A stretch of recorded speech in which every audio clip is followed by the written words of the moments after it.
All right, guys, I've worked out the quickest way to the Nitro Night studio. I'll be seeing you very soon. See you in a bit. Come on. This is amazing.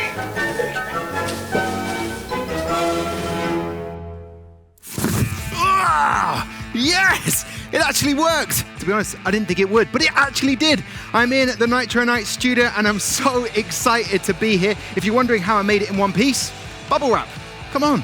Listen, such an action-packed show for you today. I'll be bringing the guest in the form of BoostedMedia's very own Will Ford. Plus, yours truly will be bringing you the Nitro Nights Newsflash, and we'll also have the latest sim racing action. That's all on the way. Such a brilliant show. So glad to be here. I just need a little bit of help getting out, guys. So if someone could just help me out, that'd be great.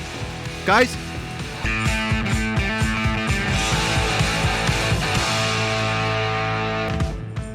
Yes, it is Nitro Nights time, and it is time for my debut. So glad you could join us. Normally, I'd be coming to you from this giant screen. I'm, of course, Tom Deacon, and I'll be honest with you, I'm feeling the nerves and the pressure of being in the studio. However, action-packed show, and we kickstart with a brilliant guest. Here's the introduction to BoostedMedia's very own Mr. Will Ford.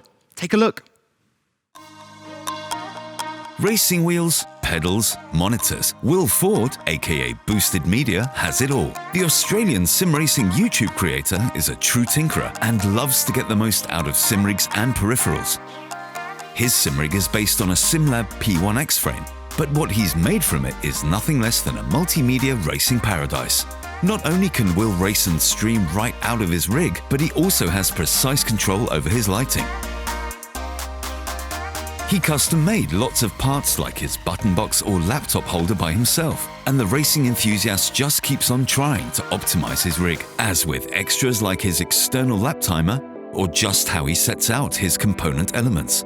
Everything's obviously dedicated to shorten Will's lap times. What I found is having the handbrake over here was a little bit difficult to pull. It was kind of having to move my arm out to the side and pull it like that rather than pulling it towards me. And yeah, this was just a much more convenient place to mount it. So that's nice and close to the wheel now. I can just quickly grab it. In his Racing HQ, Will can meticulously review any new sim car racing gear. His reviews offer up both a broad overview and deep insights for sim racing enthusiasts and newcomers alike. His love for cars doesn't stop at the edges of his triple screen though. BoostedMedia also offers up driving reports about real cars. Staying authentic is really important to him, whether building a sim rig for his wife on Valentine's Day or running a community race. The community is always invited right in to join in on whatever he does. His success serves him well. With over 67,000 followers and a number of supporters on Patreon, he's made his channel a full-time job. So prepare for a lot more content to come.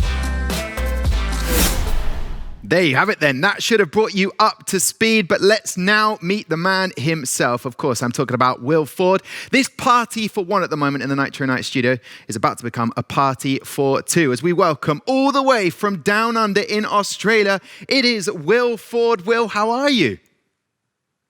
Good, Tom. How are you going? I'm great. This is incredible. I love that video. I think it sort of brought everything I needed to know about BoostedMedia. Did you enjoy the video, first of all? I really enjoyed it. It actually made me made me feel pretty good about myself. Actually, made it look really good. So thanks for that, guys. Now I have to Might say, have to get you to edit my videos from now on. Okay, well, we definitely can work something out. Looking at what you do and moving into a full-time job that is creating these amazing videos you do and the work that is very desirable. Would that be fair to comment? People want to do what you do, Will.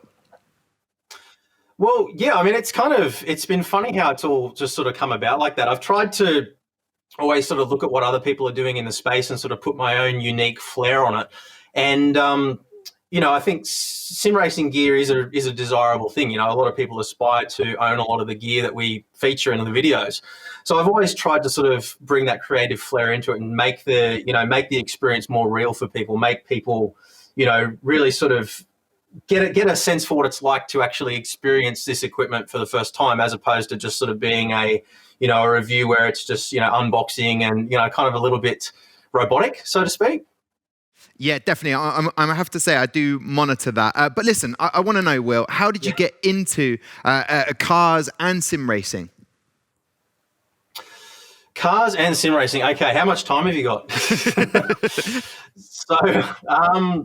Well, look, my love for cars stems from basically my parents being into cars when I was a kid, so taking me out to the racetrack and, watching the likes of a lot of the Aussie racing drivers going around various different tracks. We were lucky that we lived in Sydney area, so we were able to get out to Eastern Creek and Amaroo Park back then as well, when that was back in action. I always grew up around cars. My dad was a avid tinkerer in the garage as well, so he would play around with stuff. And, we just basically grew up around that kind of thing. And then throughout my teenage years, got into more electronics and stuff like that. So I guess I've always been passionate about modifying things and making things do things that they weren't originally intended to do. And that kind of, crosses all sorts of different borders between, cars, computers, all sorts of different things. So, yeah, really, I bought my first car when I was 17 and sort of moved away from the computer side of things and started getting more into that. Did the typical teenage thing of putting a sound system in the car that was worth more than the car was. Did the whole neon lights thing. I was lucky that I was sort of in my early 20s around the time that Fast and Furious came out, so it was actually acceptable to do that kind of stuff to cars back then. These days it's kind of frowned upon, at least here in Australia, but I had the neon cars, I had the neon lights under the car, all that crazy stuff. No way. And that's basically been it. So I've always sort of, just had this love and passion for doing things like that. And, it's gone into my career as well. I worked for Sony for many years as a content creator there and product specialist as well. So I've always sort of just gravitated towards that kind of stuff. Yeah, obviously, we know, Will, obviously, I've looked into the research in Australia. People saw you coming before they heard you with all those neon lights on your car setup. But with the car, you call it tinkering, I call it wizardry. Is that what inspires you with the whole sim modification that you do? Yeah, well, I mean, as I said, it's kind of become the basis of what I do. But, I mean, these days, the majority of the tinkering and stuff that I'm doing now, it's really difficult to have a sim rig that is static and then I'm able to just sort of jump in and go for a drive because I'm always testing different equipment. So I've had to kind of put it all together in a way that I can quickly change out components and things like that to review gear. And that's one of the challenges that we have here is, trying to produce racing content and then going and doing a review and having to change things out and then change back again quickly and stuff like that. But yeah, I think that, I just have this love for fiddling with things and, trying to extract the most out of stuff and really sort of understand exactly how things work and how to best optimize them for the best experience. Yeah, it's fascinating. One of the most recent videos I watched was your F1 2020 presentation, a whole hour's worth, which I watched, which is just brilliant to watch you go through it, find what you thought or felt that needed tuning a little bit and getting to grips with it. But in terms of being on YouTube, what inspired you to get on there and sort of tell the world what you thought about sim racing? Okay, so as the channel actually started out around building a project car, so there are a couple of things, and I'm going to go deep on you guys here for just a little bit. So I've always had struggles with not so much depression, but anxiety. I've had severe anxiety all of my life. I actually started the YouTube channel originally as a bit of a personal development challenge to myself. I wanted to put myself out there, push myself out of my comfort zones, and sort of just essentially see what would happen. So I decided to buy a project car, something that I've been wanting to do for ages, and just document the process of building that up over time.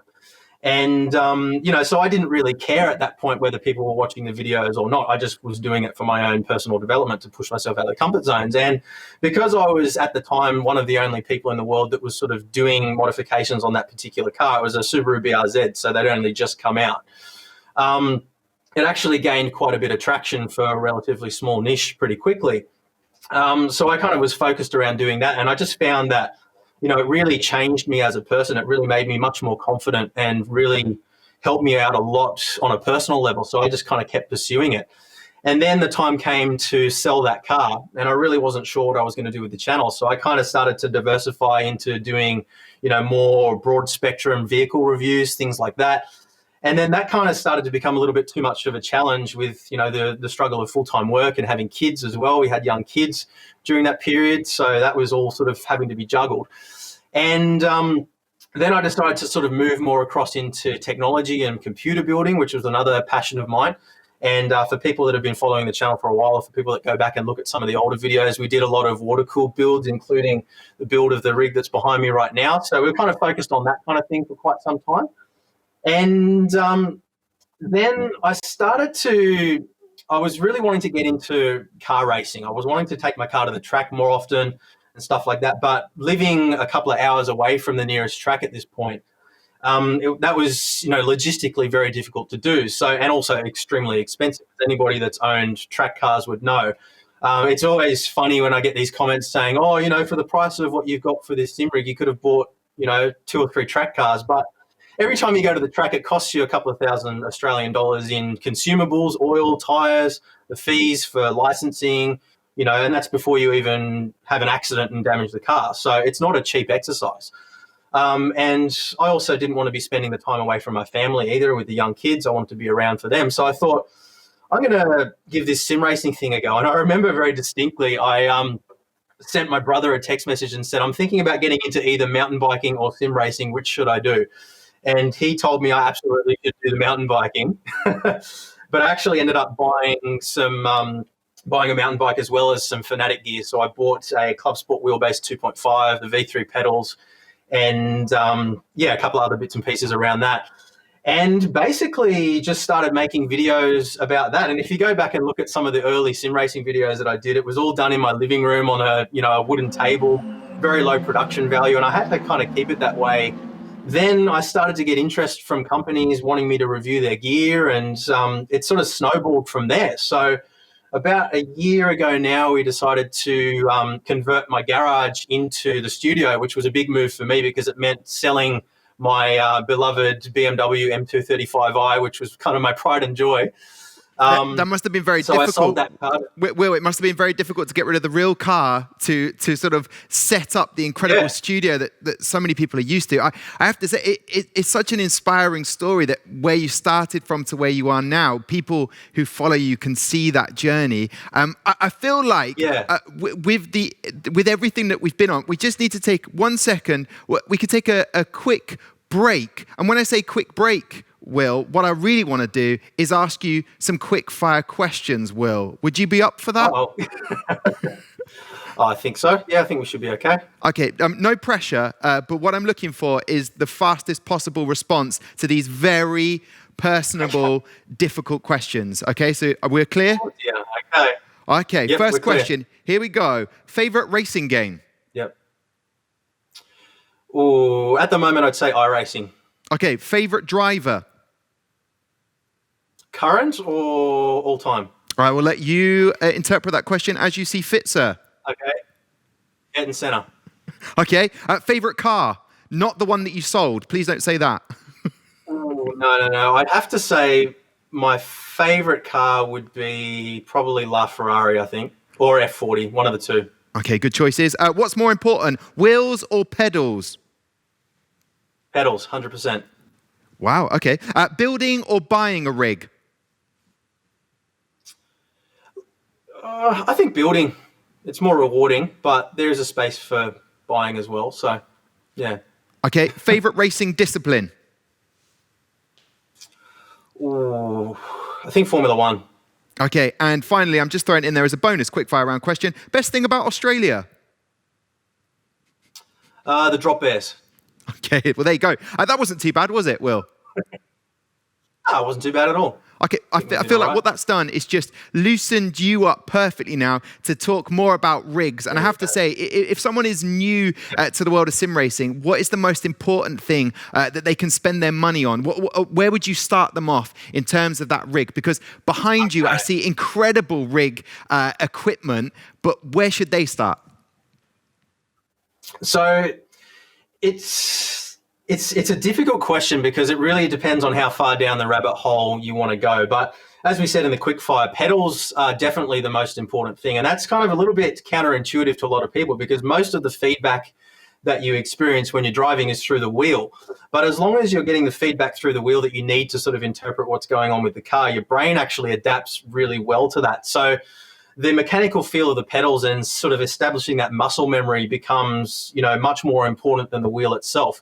You sort of need to break it down into categories and sort of look within a range and say, okay, well, this is my budget. Let's look at the best pedals we can get within that budget, the best platform, the best rig we can within that budget as well, and kind of try to match everything together as well as possible. So it's a difficult question to answer in a short amount of time. We've done a couple of videos where we deep dived into that in a lot of detail. But I guess the thing I don't want people to think is that they have to spend a ton of money to have fun, though. That's the most important thing. I mean, some of the fastest guys in sim racing are literally driving with a 10-year-old G27 bolted to their computer desk and pedals sitting on the floor. Yeah, I love the way you phrase it, a rabbit warren or a rabbit hole that you can go down. I feel like maybe with your studio, for when it's allowed again, you should get some really avid sim racing fans to be able to use your equipment. Just a content idea for you. Just maybe, potentially, see how much they love it. I would love to be able to do that. It's not something that we can do at the moment with lockdowns and stuff like that. But it certainly would be cool. And it's a little bit tricky at the moment because it's all at my house and, my family's all here and everything as well. But ultimately, we're going to try to move the studio off-site, and that will open up a lot more opportunities for that kind of content as well. So, but yeah, definitely something that I hope at least will be on the cards in the not too distant future. I just know for a fact it should be mind-blowing just to sit in that rig and compare it to, as you say, the wheel, the G27, which some people may have, and I know it doesn't affect their speeds, but just that comfort, it would be incredible. I wanted to know, Will. The immersion, I wanted to know, in terms of your YouTube and the videos that you create and that content you put out, is there anyone that you try and emulate? Is there anyone that's been a bit of an inspiration to you?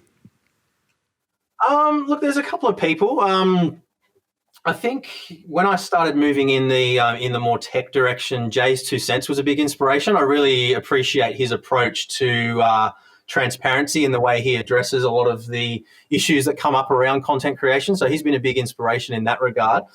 Chris Hay as well, as you had on the show a couple of weeks ago, or a week ago now. He, his production value and just his eloquence in the way he speaks and everything has been really inspirational as well. So those would probably be the main three, I would say, at the moment. Yeah, I love the interview with Chris Hay, and I'm enjoying the interview with you. Chris Hay is the historian of sim racing from back in the day. I have to say, you definitely bring that uniqueness and fun to your videos. I'm curious to know your thoughts on VR sim racing. How far are we away from seeing it? What level are we at the moment? Are you excited about it?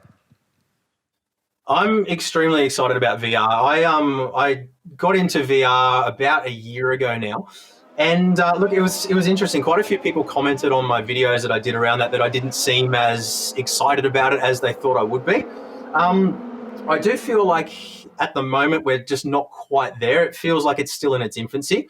But and I think that's the reason why it hasn't taken off perhaps to the same extent that a lot of people thought it would. It's kind of a little bit like 3D TV about 10 years ago. Everybody thought that was going to be the next big thing, and then it kind of just faded away. But really what's missing at the moment is two things: the computing power to actually drive high resolution displays at the the resolution and the pixel density necessary to create a completely crystal clear image that completely immerses you into the 3D environment. Because at the moment, you still do have that slight screen door effect going on. And that, it's a constant reminder that you are playing a game and that it's not real.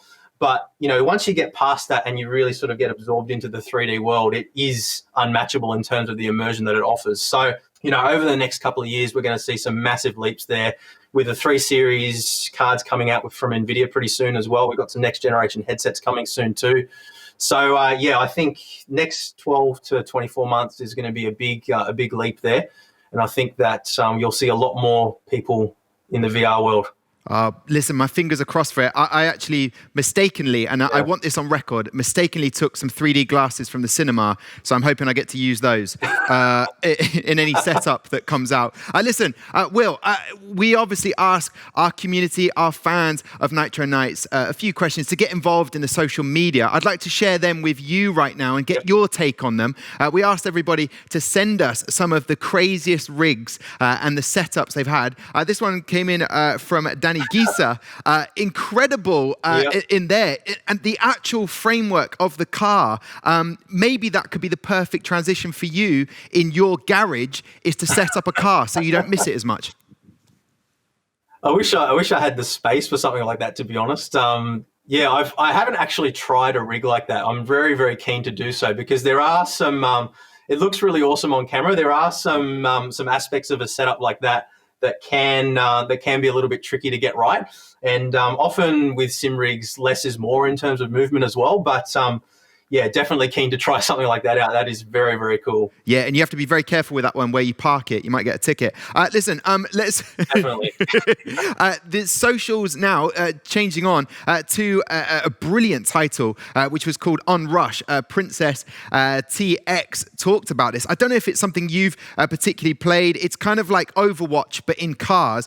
Great fun. It's an arcade racing game. It came out in 2018 by the brilliant guys from Codemasters. It's kind of, I think its real name should have been Overcrash. Did you happen to play it?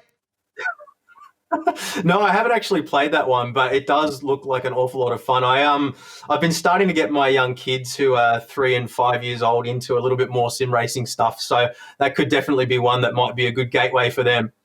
Okay. Now, moving on, obviously, during this pandemic, we mentioned it earlier when we were talking to you, the boom or bust in terms of esports, a brilliant article written by Mike John, or AKA at Triple Crush, or Crunch, sorry, talking about whether we've missed the opportunity with esports and sim racing, and we had a huge audience getting involved and finding out about it. They seem to have disappeared, and I wanted to get your take on what you think about that. So, look, I mean, I think that overall the boom has been really good in terms of exposure for sim racing. I think there's really no question about that. But really what it boils down to, for me at least, is, what the expectations were going into it. Unfortunately, for a lot of sim racing enthusiasts, there's a big difference between, sim racing as a replacement for real life racing, which is what we saw during the initial lockdown period, as opposed to sim racing as its own sport and its own entity. And I think what we're seeing is, in terms of the raw numbers, there's a big decline in the interest in sim racing because it's no longer being used as a replacement. But the exposure that gave us during that period has also, brought a lot of new people into the sport who will then remain within the sim racing community. So I think overall it's an extremely positive thing. And I think you need to sort of look at it from a broader spectrum. I don't really think that it is a case of everybody's just abandoned sim racing and gone back to real life racing. I know plenty of real life racing drivers that I talk to quite regularly who are a lot more involved in sim racing now than they were previously, and taking it a lot more seriously than they did before as well. So, I think it's been absolutely amazing for sim racing, and I really hope that it's given a lot of the manufacturers as well a bit of a kick in the butt to bring things up to that next level as well, and it's sort of really showcased just how incredible this hobby can be. Yeah, it seems to be that dividing thing. I mean, more socials that we had in response to the article, which I think is brilliant. It weighs it up very fairly. And sort of talking about those influencers help the numbers, but keeping them. Whether we need to have something that you can't create in the real world. So therefore, in the sim racing, we create something that can't be recreated. Is that a route to go down? Yeah, I think so. I think that it needs to be a balance, though. I mean, there's always a place for that, that creative flair when it comes to sim racing. And I mean, using Jimmy Broadbent as a perfect example of that, he's always coming up with these crazy ideas of, I watched one of his videos the other day where I think Niels Husingveld had created his sim racing shed, and he was driving it around the Nürburgring in Assetto Corsa. So, stuff like that is hugely entertaining. But I think a lot of the bread and butter sim racers as well always fall back on, trying to recreate not necessarily things that couldn't exist in the real world, but things that, we as people living in the real world might not be able to experience for ourselves. So, for example, it's very unlikely that I'm ever going to drive a Formula One car around Nürburgring, for example. But in the sim world, I can do that. So it's not only about creating things that couldn't exist in the real world, but creating experiences for people that are outside what they would normally be able to experience within their own physical limitations, so to speak. Well, listen, Will, an absolute pleasure to get to chat to you, find out a little bit more about you. Thank you so much for coming on all the way on the other side of the globe. I hope you enjoyed it. It's been a lot of fun, Tom. Thank you very much for having me on. And I just wanted to say as well, I really appreciate what you guys are doing. I've been having a look over some of the content over the last couple of days, and I think that what you guys are doing is a perfect example of what we were just talking about in bringing sim racing more to the mainstream. With things like high production value and making it something to really take seriously. And so applause to you guys for what you're doing. Really impressive. That's too kind. Well, thank you very much. Will Ford there from BoostedMedia joining me on Nitro Nights. I said he was going to be a fantastic guest, and he delivered in this episode today. Well, unfortunately, it's now not going to be a party for two. It's going to a party for one. I'm going to go back to the old school style of having the news flash, but instead of doing it from a lounge, I'll be doing it from right here in the flesh. It's time for the news flash. Let's start off with a massive shout out to the one and only Mr. James Baldwin as he won his first real-world debut. Current world's fastest gamer champion James Baldwin has started his real-world driving career in the British GT Series, and that took place at the weekend. Though he had pole in qualifying, he lost his place after exceeding track limits. Story of my life. Anyway, part of the prize was this for his championship in the World's Fastest Gamer Season 2. He won his first event for Team Rocket Motorsport alongside teammate Michael O'Brien, who was stepping up from GT4. Sorry, I can read words. The race took place at the Alton Park, and they are now the leaders of the championship. Jenson Button, just to remind you guys, is the boss of Rocket Motorsport. Let's head over now to America for Road Atlanta in the Porsche Esports Supercup. First race, and it was a bad start for Josh Rogers, who started second and fell back to P9. However, fought hard to make it back to P4, missing out on that vital podium. Next time, Josh, or maybe not. The first car to beat the grass came in 30 seconds. After leading for a long period, Josh Anderson was overtaken by winner Alejandro Sanchez, who ended on P2, whilst current series Sebastian Job finished third. Race 2 got off to a flyer. Again, a little chaos at the beginning in turn 5 when Johan Half got flipped by Jamie Fluke. No one knows how he ended up like this, though.